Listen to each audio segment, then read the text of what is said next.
This is the place.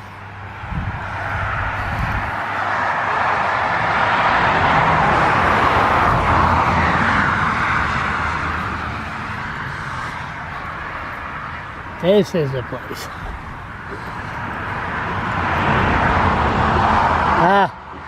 I don't have a canoe. How high was the water? The water was right up to here. So. The whole house was surrounded. Okay. So, I don't know if you want me to go inside or not. No, I don't want anything inside the house. Okay, that we don't want nobody to know. Exactly. So, okay. So, where did they break in, do you know? Back of the house. And look. Just curious, that's all. Did you see the video? I had the wrong Markus. Oh, did you? Oh, it was. I thought it was you. It was another guy. It was so funny. Oh my God! I'll say the video. I'll say this. They parked the canoe right there by that butternut tree. They walked up there and they went in through the back door there. So the back door was locked, I presume. Yeah. And you were sleeping upstairs. Upstairs in the front, yeah. And did they break the door down, or? No, I had no power. Okay. That's a whole NB power issue. So I had a generator on the back step, and I had 3 extension cords going through a little crack in my back door window because I had no power. So they just. So this was all full of water. Yes. Canoe right there. Right there by that butternut tree. So, like I said, it should have with the Burton Bridge down there somewhere. Yes, down. And they should have hung them by the balls. So what's going to happen to them? What do you think? One of them will get off with nothing. The one whose mommy and daddy has a lot of money. Oh yeah? The other 2 will get time served and release. Yeah, I don't expect they'll get a whole lot. And one of them is from this neighborhood here. Yes. Know his mother very well, know his grandparents very well. Good people. Drugs? Absolutely. Absolutely. So when you got something, if a person that's from this is like Pretty Coat Junction, population 20. Yes. And you have some guy, young, how old is he? 30 now, I believe. No conscience whatsoever. None. Absolutely none. We got, if it happens here in Maugerville, there's a major drug problem around this province. Oh, it's absolutely. I was just talking to a friend of mine the other day who works in the emergency room, and she said that, I said, how's work going in the emergency room? Because my mother was an emergency room nurse for 40 years. I said, how's it going now? What are you seeing the most of? She said, suicide and meth. It's the 2 things she sees the most. Non-stop, revolving door.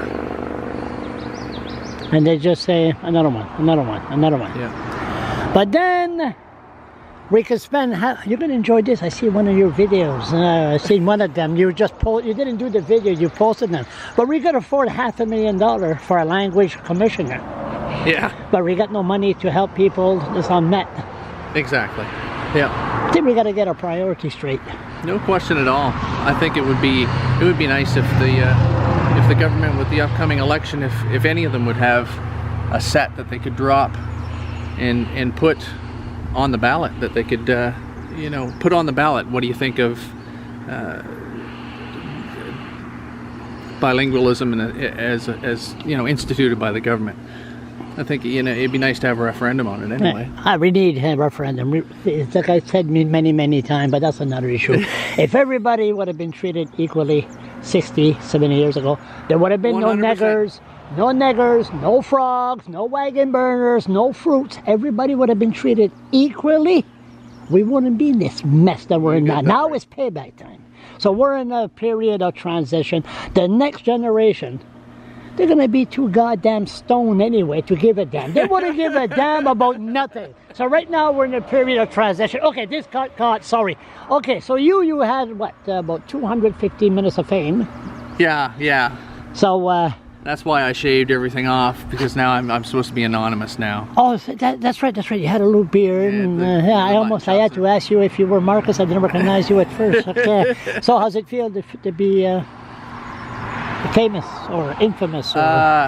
I don't look at it that way. I'm too busy. I'm still too busy trying to get stuff done to worry about that. I just did what I did, so that the people that do the real work could get real work done. I don't mind being on camera, and I don't mind talking to people. I did media before, so. I laugh. You are so funny. I think you should have your own daily show. Please, please, come on here. Come on, come on here for 1 second. Let's come on. I'm not bringing you in. Don't trust me. You grab a hold of me, I'm dead. Okay, so this was all flood. Yes. And next thing you know, the river went down. Yes. And you've seen these crazy, snobby, colored, full of colors individuals started coming down here.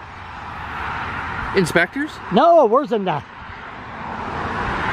Politicians? No, worse than that. Media? No, worse.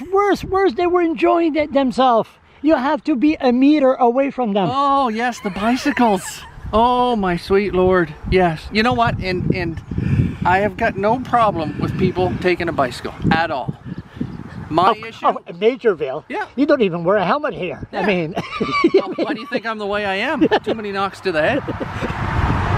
My only issue is, and 99% of the people on the bicycles are fantastic.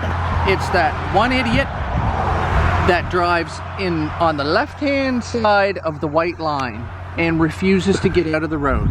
I think they should change the law. I'm all for the law, and I'm all for giving them space to bike.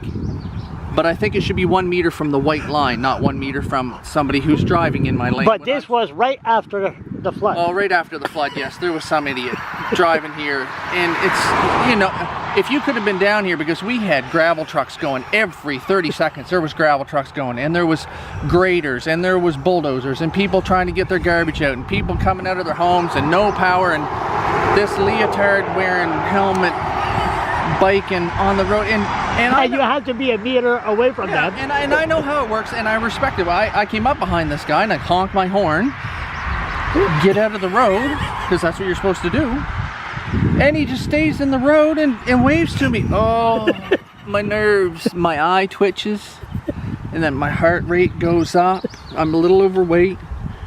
Things got, I get a little heated, but luckily I composed myself. I didn't stop. I just went on my way. I came back. I put a little Facebook post on, and I've got friends that are bikers. So, you know, almost immediately I got Facebook message back. What did you say on your Facebook again?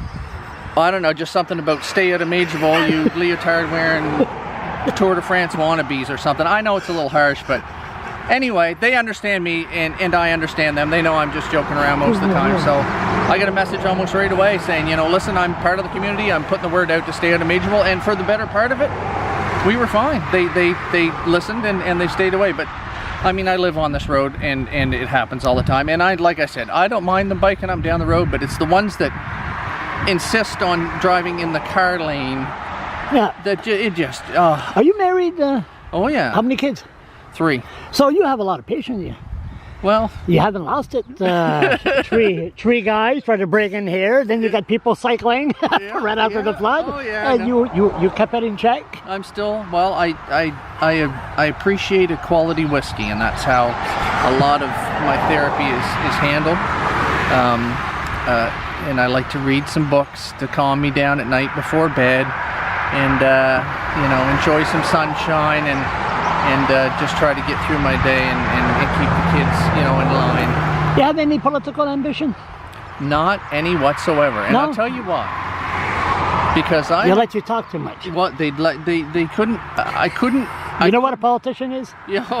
A politician is a psychologist or a psychiatrist. They listen to everybody's problems. Yeah. I think we let you talk too much. We're not good listeners. They don't. Yeah. They don't do anything about it. Yeah. No. I couldn't get into politics because I'm 50 years old next year, and I've done things in my life, luckily before all of these video cameras and phones have been around. So, but there's stuff. Same here. We all did. There's photos out yes. there. There's women I've scorned. Yes. There's drugs I've taken. Yes, of course. I tried tried cocaine once. I loved it so much I never tried again. I mean, so what? What's it? Bill Clinton. I smoked a joint, but I never inhaled it. You know. Yes, of course. So yeah, no political ambitions for me or my family, and I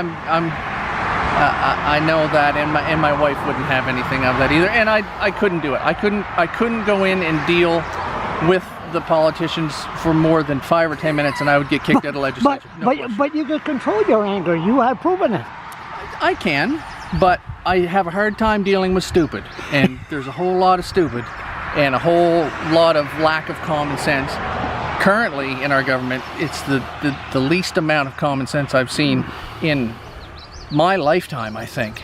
And you touched on it before, talking about how they'll spend money on, you know, St. John's got the highest child poverty rate in the country. Yeah. Let's put 60 million towards a museum. And everybody should join your Facebook, because I think you're hilarious. So, worst experience during the flood beside those 3 idiots should be hung by the balls beside them. That wasn't. Or the best. I mean, that wasn't a horrible experience. That was just an angering and frustrating experience, and it's seeded. It goes way far back. I mean, there's drug issues in here. They'll probably end up getting a slap on the wrist, and nothing will be made. There's drug issues. Yeah, an exception should be made, but it won't. As far as worst times during the flood, I would say just not having power for probably 7 or 8 days. 7 or 8 days. And it got, you know, there's times where it gets dark. You know, a few times, I don't know, I held it together pretty good when I was doing news, national news and stuff like that. But by the time the end of the interviews, I always said, you know, we're thinking of you guys here and there, and I was getting choked up over it. You know, it's hard. We were hit really hard down here. So best experience. What did you learn? Good, the human side. There got to be some good. Best experience is how we pulled together as a community. Definitely. There's a bunch of us that were here, that stayed here, and we got stuff done. We had cows down the road that were left behind. That we got the cows fed. We watched people's property. We were able to, even in the darkest times, to sit on the porch and have a couple of beers before we, hit the business of the day. And at the end of the flood, I think one of my favorite photos from the flood would be my best friend growing up, John McIntyre. His dad, Davey, he's 83 years old. He's from Scotland. Enjoys a wee drama whiskey. I got a picture of him when the road finally dried up, him and I together. I think that's probably one of my favorite pictures. Either that or with Jackie Pearley from down here at the farm. This is the longest I ever had the video, 12 minutes. Listen, you're one of those unsung heroes. Job well done. Nice to meet you. Nice to meet you as well, man. Talk to you.